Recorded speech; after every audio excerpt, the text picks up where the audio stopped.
예배 나오신 여러분들 환영하고 축복합니다. 우리 또 아픔 가운데 또 잘 이겨내고 오신 분들, 또 우리 먼 곳에 갔다가 또 돌아오신 분들 너무 환영하고요. 더운 여름을 잘 이겨내고 또 하나님이 주신 은혜가 우리 모든 성도님들 가정 가운데 임하기를 주님의 이름으로 축복합니다. 이 시간에는 부르심과 순종의 하모니라는 제목으로 하나님 말씀 선포하도록 하겠습니다. 오늘 제목이 하모니라는 것은 주로 음악에서 쓰이죠. 조화, 일치. 우리 찬양대가 찬양했던 것처럼 한 가지 음이라 아니라 여러 가지 음이지만 마치 하나처럼 잘 어우러지는 조화와 일치, 이것을 우리가 하모니라고 부릅니다. 헬라어 하르모니아에서 왔는데요. 혹시 성경에 있나 싶어서 이 신약 성경을 좀 검색해 보니까 신약 성경에는 등장하지 않더라고요. 근데 이 구약이 히브리어로 쓰여졌는데요. 히브리어로 쓰여진 구약을 헬라어로 번역한 것을 70인역이라고 부릅니다. 70인역은 헬라어예요. 그래서 헬라어에도 혹시 하르모니아가 있을까 하고 좀 찾아보니까 중요한 데서 한 구절이 딱 나오더라고요. 에스겔 37장 7절인데요. 에스겔이 골짜기에 마른 뼈들이 살아나는 환상을 보지 않습니까? 그때 등장해요.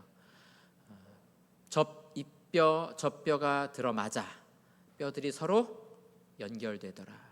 그러니까 이 하모니 조화라는 것은 서로 연결이 되는 거죠. 그냥 아무 의미 없이 있는 것이 아니라 잘 서로 연결되는 것. 한 음과 또 다른 음이 잘 연결이 돼서 조화를 이루는 것. 이게 하모니입니다.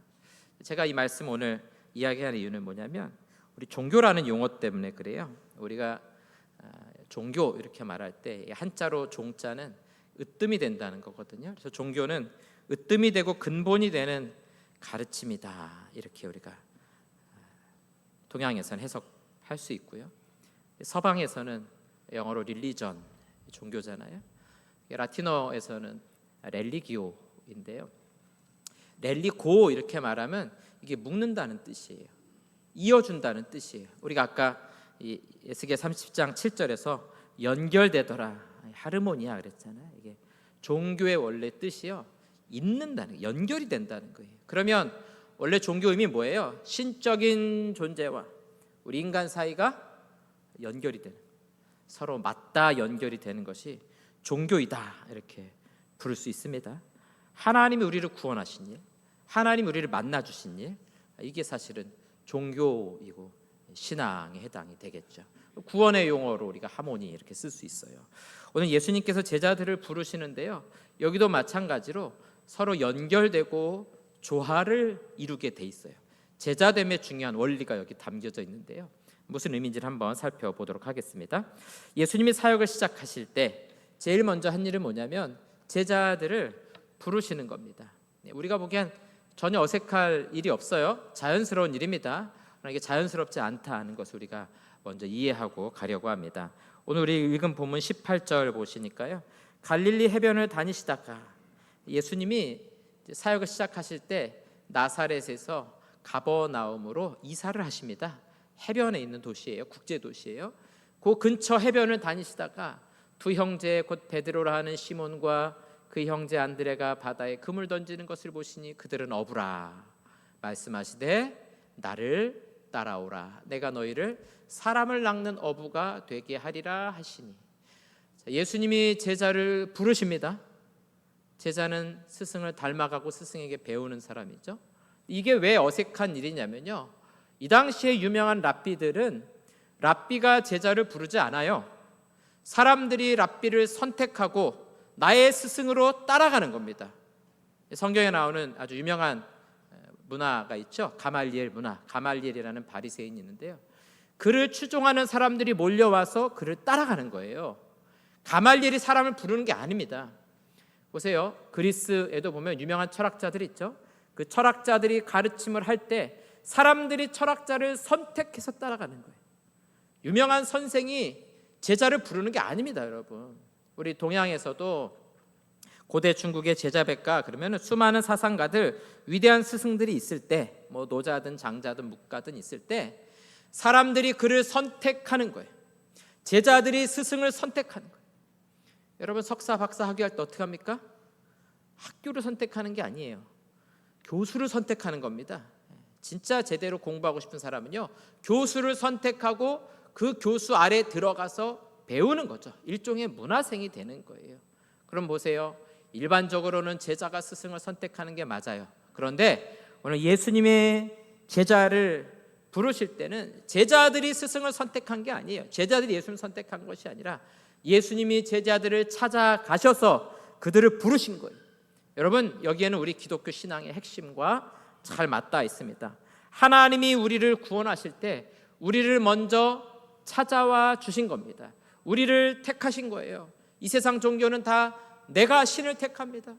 나는 이런 종교, 난 이런 종교, 난 이런 신을 믿을 거야. 우리는 그게 아니에요. 여러분, 우리는 하나님을 찾을 수 없어요. 만날 수 없습니다. 하나님은 무한하시고 우린 유한하기 때문에 어떤 방법으로도 하나님을 찾을 수 없고 만날 수 없어요. 그래서 하나님께서 자기 자신을 우리에게 알려주신 것, 우리에게 드러내 보여주신 것, 그거 우리가 계시라고 부릅니다. 우리 기독교의 특징은 계시 중심적인 신앙. 왜 그렇습니까? 하나님이 자신을 알려주시지 않으면 우리는 결코 하나님을 만날 수 없다는 것이죠. 오늘 저와 여러분들에게 하나님이 먼저 찾아와 주신 거예요. 아담을 만드시고 아담을 찾아와 주신 거죠. 아브라함을 하나님이 찾아가신 거예요. 모세를 찾아가셔서 부르신 거예요. 애굽에 있던 이스라엘 백성들을 하나님이 찾아가셔서 부르셨다는 거죠. 오늘 저와 여러분들은 죄와 허물로 죽었던 자들입니다. 그런 우리를 하나님이 택하시고 먼저 찾아와 주신 줄로 믿으시기 바랍니다. 여러분, 우리의 구원은 하나님이 찾아오신 사건이에요. 뿐만 아니라 제자로 부르신 것도 하나님이 우리를 찾아오신 거예요.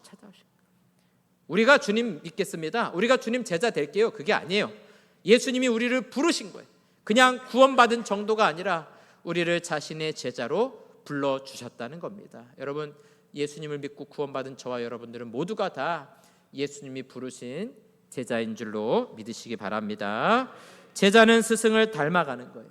그의 생각과 사상, 심지어 말투, 삶의 모든 모습을 다 닮아가게 돼 있어요. 제가 신학생 때 좋아하던 목사님들이 있었습니다. 내일부터 이제 사경에 오시는 송태근 목사님, 좋아해서 말씀 많이 들었어요. 그러면서 이제 저도 주일학교 사역을 하다가 막 주일학교 아이들한테 설교하면서 어떤 생각이 드냐면 내가 지금 송태근 목사님이 됐나 이런 생각이 들어요. 말씀의 능력이 아니라 그 말투나 글을 쓰는 거 따라하게 되는 거죠. 열린교회 김남준 목사님 설교를 많이 들었어요. 어느 순간에 보니까 제 원고의 목사님의 사상이 막 배어나는 거예요. 남포교회 박영선 목사님 설교 좋아해서 많이 들었습니다. 어느 순간에 제 말투 안에서 그분의 말투를 따라하고 있구나, 그런 생각이 들더라고요. 내가 누군가를 좋아하면요, 닮아가게 돼 있습니다. 따라하게 돼 있어요. 내가 누군가의 제자가 되었다 그러면 그분의 생각과 사상을 따라가게 돼 있는 것이죠. 그럼 우리는 예수님의 제자입니다. 그럼 우리는 누구를 닮아가고 누구를 따라가야 됩니까? 예수님을 따라가고 닮아가게 돼 있어요. 갈라디아서 4장 19절에 보니까요, 나의 자녀들아, 너희 속에 그리스도의 형상을 이루기까지 다시 너희를 위하여 해산하는 수고를 하노니. 바울은 갈라디아 교회의 성도들을 섬길 때 어떤 마음을 가지고 힘썼는가? 그리스도의 형상이 이루기까지. 우리가 그리스도의 제자이기 때문에 그리스도를 닮아가야 돼요. 그 일을 위해서 수고하고 애썼다는 거죠. 이거 모든 목회자들의 소명이고 목표예요. 목사들이 해야 될 일은요, 목사를 닮아가는 게 아닙니다. 제가 제자훈련 하는데요, 제자훈련은요 목사를 닮아가는 게 아니에요, 여러분. 그럼 큰일 납니다. 왜 허물 많고 부족한 목사를 닮아갑니까? 우리의 삶의 모범이시요, 우리의 삶의 유일한 소망 되신 예수 그리스도, 그분을 닮아가는 것이 저와 여러분들의 인생의 목표인 줄로 믿으시기 바랍니다. 날마다 닮아가셔야 돼요. 날마다 따라가야 돼요. 그분의 말씀을 따라가고 그분의 삶을 따라가야 될 줄로 믿습니다. 오늘 저와 여러분을 부르심, 우리 주님의 부르심에 아름답게 응답할 수 있기를 주님의 이름으로 축원합니다. 우리 주님이 내신 첫 번째 음이 부르심이라면요, 아름답게 화음을 이루는 또 다른 저와 여러분들이 내야 될 하모니를 이룰 음은 무엇인가? 오늘 제목과 같이 순종이라는 거예요. 주님이 우리를 부르셨으면 우리 편에서 응답해야 될 소리는 순종의 소리를 내야 아름다운 하모니가 이루어진다 하는 것입니다. 우리를 제자로 부르셨습니다. 그 부르심 앞에 아멘으로 순종하며 따라갈 수 있기를 주님의 이름으로 축원합니다. 그럼 어떤 순종이 되어야 되는가? 제자들의 순종의 모습 보니까요, 크게 두 가지 순종의 모습으로 나타나요. 첫 번째는 즉각적인 순종이에요. 20절과 22절 말씀을 한번 볼 텐데요, 반복되는 구절이 있습니다. 그들이 곧 그물을 버려두고 예수를 따르니라. 그들이 곧 배와 아버지를 버려두고 예수를 따르니라. 자, 아주 비슷하게 반복이 돼요. 첫 번째 특징이 뭐냐면요, 곧 따라갔다는 거죠. 고민하고 생각하고 그러지 않았다는 거예요. 나를 따라오너라 그랬더니 집에 가서 잠깐 기다려보세요, 우리 집사람하고 의논 좀 해보고 결정하겠습니다, 그러지 않았다는 거죠. 부모님께 허락 좀 받고 가겠습니다, 그러지 않았다는 거예요. 기도 좀 해보고 따라가겠습니다, 그러지 않았다는 거죠. 곧 즉시로 따라갔다는 거죠. 여러분, 순종은요, 고민하는 게 아닙니다. 주님 말씀 앞에서는요, 곧 즉시로 순종하는 게 참된 순종이 되는 겁니다. 하나님께서 아브라함에게 어려운 요구를 하셨어요. 너의 아들 이삭을 나에게 번제로 바쳐라. 여러분, 100세에 낳은 아들 아닙니까? 그런 이삭을 이제 어느 정도 컸어요. 우리로 치면 이제 사춘기 청소년 아이 정도 됐겠죠. 근데 하나님 뭐라고 말씀하시면 나에게 바쳐라. 여러분, 어떻게 하시겠습니까? 하나님이 저에게 석훈아, 강건이를 좀 제물로 나한테 바쳐라. 아브라함은 어떻게 했습니까? 창세기 22장 3절에 보니까요, 아브라함이 아침에 일찍이 일어나. 어떻게 했다는 거예요? 고민하지 않았다는 거예요. 의논하지 않았다는 거예요. 아마 아내 사라와 의논했으면 사라가 가만히 있었겠습니까? 여보, 당신 지금 나이가 많더니 지금 제정신이야? 얘 100살에 낳은 아들이야. 나를 갖다 죽이라 그러지 왜 우리 아들을 죽이라 그래? 했겠죠. 성경이 없지만 했을 겁니다. 고민하지 않았어요. 이거 가지고 뭐 기도해보고 뭐 하고 하지 않았다는 거죠. 즉시로 순종한 거예요. 그러니까 성경이 뭐라고 말해요? 아침에 일찍이 즉각적인 순종이라는 것이죠. 어떻게 이게 가능한가? 히브리서 11장 19절에 보니까 그가 하나님이 능히 이삭을 죽은 자 가운데서 다시 살리실 줄로 생각한지라. 그러니까 아브라함의 믿음이에요. 하나님이 내가 이삭을 죽여도 살리실 것입니다, 그 믿었다는 거죠. 그 다음에 비유컨대 그를 죽은 자 가운데서 도로 받은 것이니라. 이거는 결과예요. 아브라함의 믿음의 순종의 결과는 무엇이냐? 죽은 자 가운데서 받은 거예요. 그러니까 이삭은요, 이미 죽었다 살아난 거예요. 하나님이 살리실 것을 믿는 자는요, 다시 살아나는 기적의 역사, 응답의 역사를 경험하게 되는 겁니다. 여러분, 우리는 말씀 앞에, 부르심 앞에 너무 많이 주저해요. 고민하고 생각하고 하나님의 요구가 내 마음에 합당해야 돼요. 그렇죠? 나한테 손해가 없어야 돼요.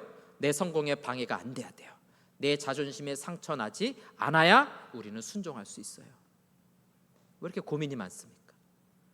왜 이렇게 주저하는 게 많아요? 그래서 즉각적인 순종이 안 되는 거예요. 여러분, 왜 내 인생에는 죽은 이삭이 살아나는 기적의 역사가 없습니까? 즉시로 순종하지 않기 때문이에요. 진짜 성령의 역사를 경험한 사람은요, 자기 이성을 앞세우지 않아요. 자기 경험을 앞세우지 않습니다. 이건 하용주 목사님의 간증에도 나타나고 오카노 목사님 간증에도 나타나요. 우리는 우리의 지식과 경험과 우리의 생각으로 하나님의 역사를 다 제한합니다. 하나님, 이런 일은 벌어지지 않아요. 이걸 넘어서는 일은 일어나지 않습니다. 근데 하용주 목사님도 그렇고 오카노 목사님도 그렇고요, 성령의 역사를 깨달으니까요, 자기의 기준과 생각, 이성, 경험, 그걸 다 포기하게 되는 거예요. 여러분, 하나님이 우리에게 요구하실 때 즉시로 한번 순종해 보세요. 우리의 죽은 아들이 다시 살아나게 될 줄로 믿습니다. 이건 비유적인 표현입니다. 우리 그 주저하고 망설이는 거예요. 이렇게 했다가 나 실패하면 어떡합니까? 이렇게 했다가 손해나면 어떡합니까? 이렇게 했다가 사람들이 손가락질하고 이렇게 했다가 나 망신당하면 어떡합니까? 주저하니까 기적의 역사 일어나지 않는 겁니다. 여러분. 왜 이렇게 많은 고민이 따릅니까? 왜 이렇게 주저합니까? 제가 그랬습니다. 말씀을 준비하면서 제가 즉시로 순종을 못했어요. 하나님께서 너가 신학을 하고 목회자가 돼서 나의 복음을 전하고 내가 기뻐하는 일을 하면 좋겠다. 사실 여러 번 말씀하신 건데 주저했죠. 이유가 많더라고요. 신학을 못할 이유가 얼마나 많은지 모르겠어요. 첫째, 하나님 우리 집이 가난한데 제가 열심히 일해가지고 돈을 많이 벌어야 되지 않겠습니까? 둘째, 대학원 가려고 열심히 학점 높여놨습니다. 1, 2학년 때는 좀 방황해가지고 엉망이었는데 군대 갔다 와서 열심히 장학금도 받고 학점도 겨우 올려놔가지고 지금 대학원 가려고 준비해놨는데 이게 뭡니까? 셋째, 수학 공부 지금까지 몇 년을 열심히 했는데 신학교 가서 목회자 하면은 설교 시간에 무슨 미적분 얘기할 것도 아니고 이러려면 제가 수학 공부 뭐하러 왔습니까? 에서부터 시작해서 몇 가지가 더 있어요. 못해요 할 수가 없어요. 부모님께 의논했더니 당연히 할 수 없어요. 야, 너 그거 하면 안 된다. 야. 여러분, 진짜 중요한 일은요, 의논하는 게 아닙니다. 오해하지 마세요. 정말 중요한 우리 인생에 가장 중요한 일은요, 하나님의 말씀 앞에 순종해서 결정되는 거죠. 사람들하고 의논하고 기도해보고. 기도해본다는 건 주로 안 하려고 미룰 때 하는 거 아니에요? 집사님 이번에 이것 좀 하시면 어떻겠습니까? 기도 좀 해보고요. 여러분, 예배 드리는데 뭘 기도해요? 전도하러 나오는데 뭘 기도해봐야 돼요? 복음 전하러 가는데 뭘 그렇게 기도해봐야 돼요? 뭐 하나님의 뜻을 몰라서 순종 못합니까?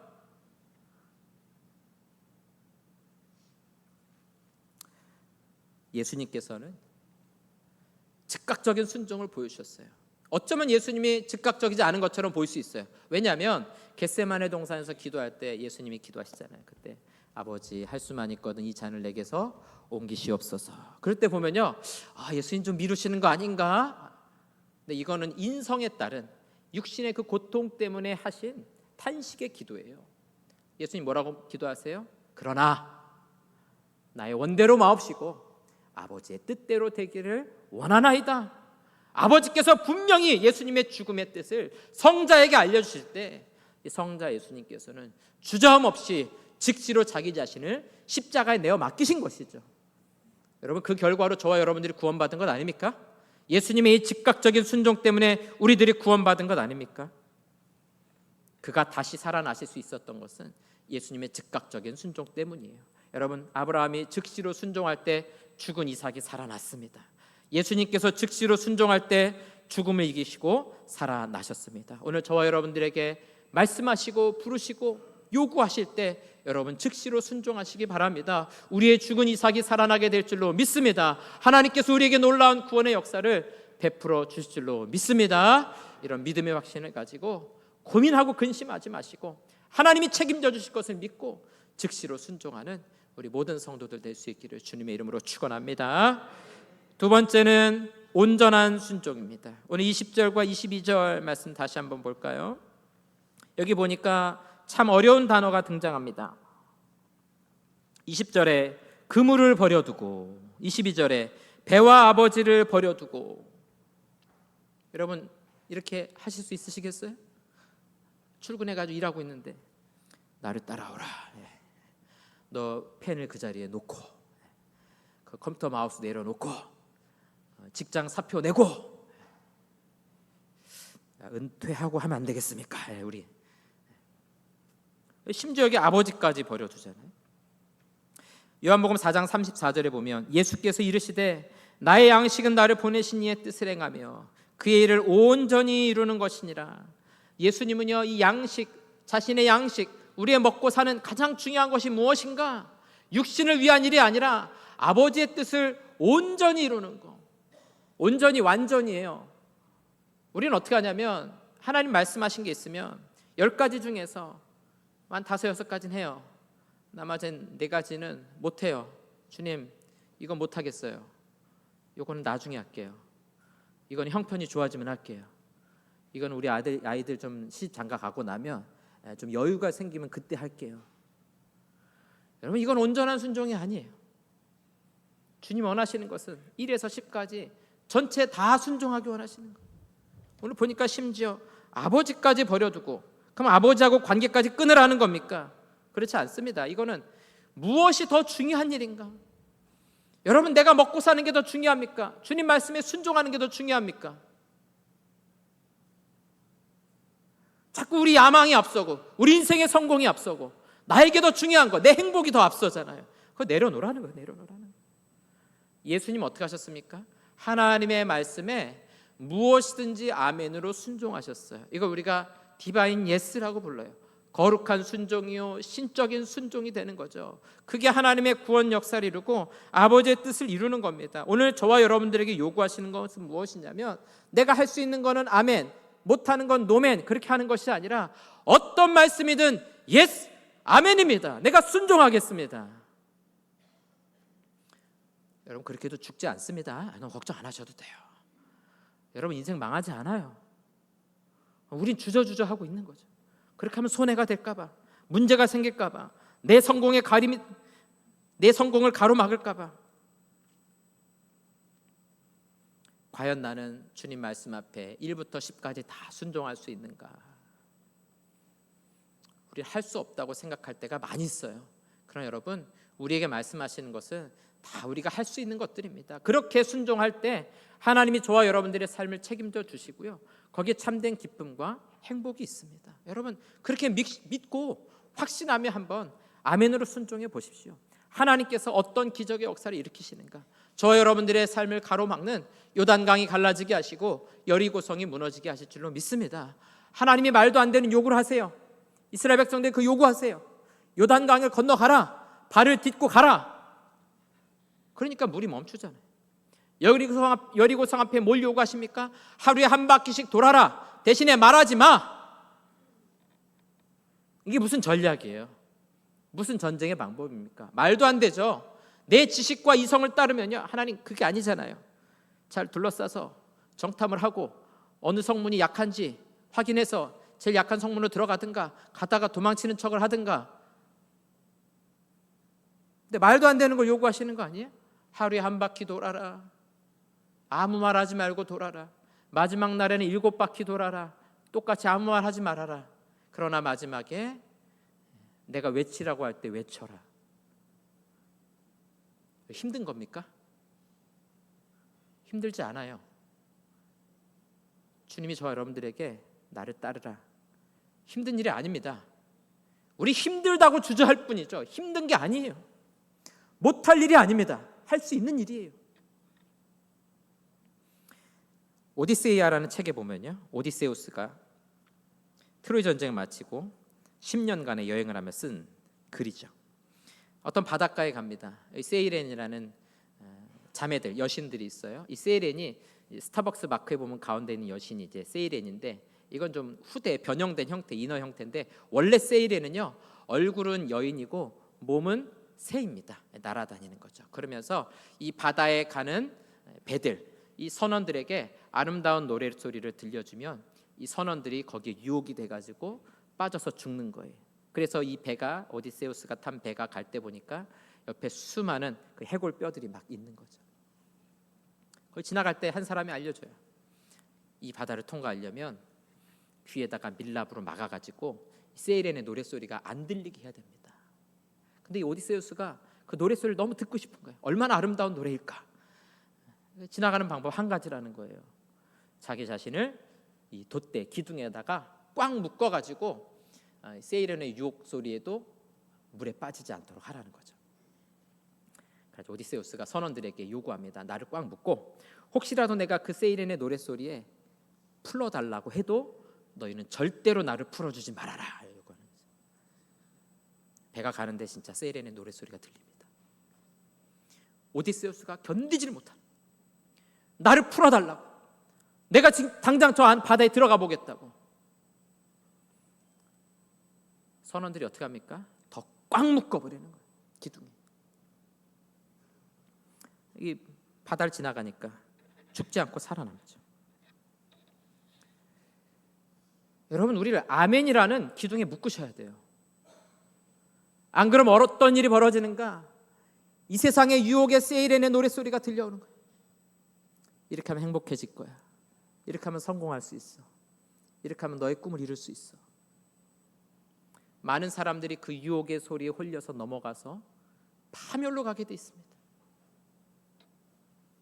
여러분, 나는 괜찮다 생각하시면 안 돼요. 나는 신앙생활 오래 해가지고 나는 뭐 워낙 몇 대째 우리 신앙생활했기 때문에 아유 세상의 유혹의 노랫소리 그 정도 아무것도 아닙니다. 여러분 그랬던 사람들이 다 죽는 겁니다.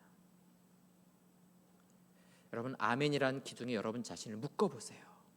순종이라는 기둥에 여러분 자신을 묶어보십시오. 거기에 참된 행복이 있고 참된 기쁨이 있고 참된 생명이 있는 줄로 믿습니다.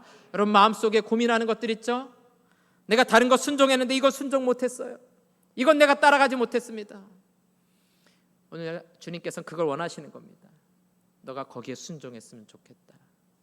내 생각과 이성으로 내 경험으로 이건 순종 못하겠습니다 하는 거 그거에 순종하길 원하세요. 여러분 한번 믿고 순종해 보십시오. 하나님께서 저와 여러분들의 삶을 책임져 주시고요. 거기 참된 기쁨과 행복과 평안이 있습니다. 제가 하나님의 부르심 앞에 주저할 때요, 가지 못하고 있을 때요, 그때 인생이 가장 피폐했어요. 그때 제 자신이 가장 불행하다고 느꼈습니다. 어떤 기쁨도 없어요. 인생에 아무 낙이 없습니다. 우울증만 찾아오고요, 아무것도 좋은 것이 없어요. 하나님의 부르심 앞에 따라가지 못하면요, 그런 우리 인생의 비극이 찾아오는 것이에요. 다른 게 비극이 아닙니다. 주님의 부르심 앞에 아멘으로 응답하지 못하는 것, 아멘의 기둥에, 순종의 기둥에 우리 자신을 묶지 못할 때, 그때 우리 인생의 불행이 찾아오는 것입니다. 마태복음 11장 29절에 보니까요, 나는 마음이 온유하고 겸손하니 나의 멍에를 베고 내게 배우라. 그리하면 너희 마음이 쉼을 얻으리니. 우리 30절 같이 읽겠습니다. 이는 내 멍에는 쉽고, 아멘. 여러분 주님 따라가는 거 어렵습니까? 쉽습니까? 30분 설교했는데 여러분들 처음으로 돌아가시면 말씀 다시 한번 띄워주시기 바랍니다. 이는 내 멍에는, 여러분 왜 삶이 고단한지 아세요? 왜 인생이 힘든지 아십니까? 돈이 없어서가 아니에요. 건강이 없어서가 아니에요. 내가 가야 할 길을 가지 않는 인생이 가장 불행하고 고단하고 힘든 겁니다. 주님이 주신 십자가는요, 힘든 길이 아닙니다. 오늘 예수님 약속하고 계시잖아요. 내 멍에는 쉽고 내 짐은 가벼움이라. 제가 이 말씀 전하고 1부 때 앉아서 헌금 시간에 잠깐 앉아 있는데 그런 생각이 들었습니다. 왜 내가 목회 부르심 앞에 왜 주저했을까? 여러분들 우리 모두가 목회로 부름받은 것은 아니지만 하나님이 순종을 요구하시는 게 있잖아요. 왜 주저했을까? 잠시 잠깐 동안 과거 일들이 좀 생각이 났어요. 중1 때 중등부가 돼서 그때는 중학교 아이들도 다 어른 예배를 드리라고 권면했어요. 그래서 제가 친구하고 둘이 앞에 앉아가지고 어른 예배 드렸습니다. 어찌나 지루한지요. 목사님 설교 40분이요. 게임을 한 3번 4번 해도 안 끝나더라고요. 근데 그 예배 시간마다 아주 충격적인 일이 있습니다. 제일 앞에 앉는 우리 이용희 장로님 앉으시는, 항상 자리에 앉으시는 그 제일 앞자리에 장로님 한 분이 앉아 계셨는데요. 찬양대 찬양하고 나잖아요. 그 목사님 이제 설교할 거 아니에요. 찬양대가 딱 끝나는 순간에요, 그분이 앞으로 나와요. 그리고 이 소강대상에다가 주머니 있는 헌금을 소강대상에다 하고 이 길을 쭉 걸어가세요. 제가 대예배를 드리는 11시 예배를 드리는 단 한 주도 빠짐없이 그걸 똑같이 하셨어요. 저는 철이 없어가지고 옆에 있는 친구하고 그분 나오시나? 누구 가네? 하면서 킥킥대면서 웃었거든요. 그게 뭐냐면 그 장로님하고 목사님하고 사이가 안 좋은 거예요. 그래서 헌금 내고 가면서 난 당신 설교 못 듣겠습니다. 그 생각이 났고요. 또 하나는 고등학교 때, 그때 이제 교회를, 부모님 다니는 교회로 옮겼어요. 교회가 좀 어려웠습니다. 개척교회였고, 교회가 공터에 가건물을 세워가지고 비닐하우스를 세우고 거기서 예배를 드렸어요. 불꽃 건축물이에요. 어느 날 구청에서 와서 포크레인으로 교회 하우스를 다 때려 부셨습니다. 권사님들하고 집사님들이 아이들하고 거기서 끌어안고 펑펑 울었어요. 앉아 1부 예배 끝나고 앉아 있는데 그 생각이 나는 거예요. 교회가 찬양 연습을 하잖아요. 뒷집에서 찾아옵니다.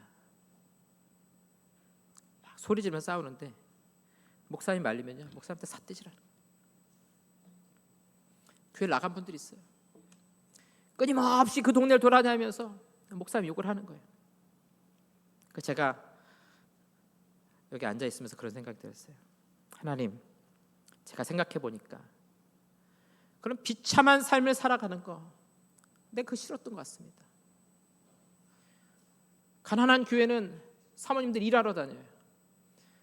내가 왜 그 길 가야 됩니까, 주님? 왜 사람들한테 삿대받는 그 길을 내가 왜 가야 됩니까?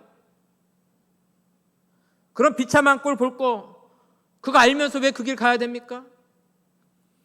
그 마음이 제 속에 있었다는 생각이 들었습니다. 그러면서 또 다른 말씀을 주시는 거예요. 왜 손가락질 받으면 안 되니?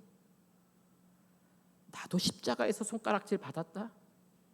왜 너는 받으면 안 되니? 왜 너는 손해 받으면 안 되니? 너는 가난하면 안 되니? 나도 가난했고 나도 고통당했다.